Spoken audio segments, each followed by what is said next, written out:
অবশেষে কি গুঞ্জনই সত্যি হলো? নির্মাতা রায়হান রাফির সঙ্গে সংসার করছেন অভিনেত্রী তমা মির্জা, নাকি বিয়ে না করেই থাকছেন একই ছাদের নিচে? চলুন জেনে আসি বিস্তারিত।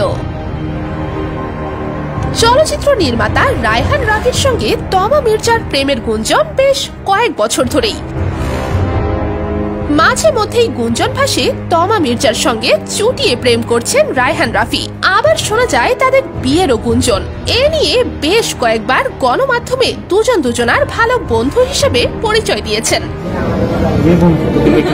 কখনোই স্বীকার করেননি তাদের সম্পর্কের কথা, তবে তাদের ঘনিষ্ঠতা দেখে বারবার সমালোচনার জন্ম দিয়েছে।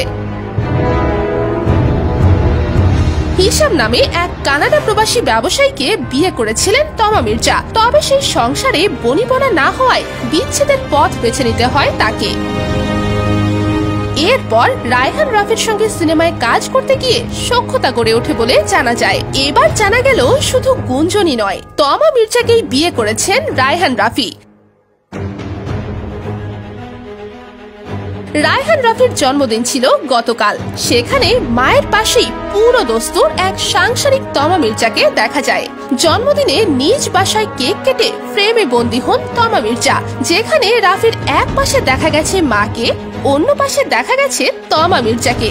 নিজের জীবনের গুরুত্বপূর্ণ দুজন মানুষকে পাশে নিয়েই কেক কেটেছেন এই নির্মাতা। সেই ছবি ছড়িয়ে পড়তেই রাফি ও তমার ঘনিষ্ঠজনেরা বলছেন এই দুই তারকা জুটি বিয়ে করেছেন, বর্তমানে তারা সংসারও করছেন। নেটিজেনরা বলছেন সংসার করছেন ভালো কথা, তাহলে কেন এত লুকোচুরি করছেন? আনুষ্ঠানিকভাবে তারা বিবাহের ঘোষণা না দিলেও তারা বিয়ে করেছেন বলে জোর দাবি ভক্তদের। তো ভিউয়ার্স, আপনার কি মনে হয়, সত্যি কি বিয়ে করেছেন তারা? অবশ্যই কমেন্ট করে জানাতে ভুলবেন না।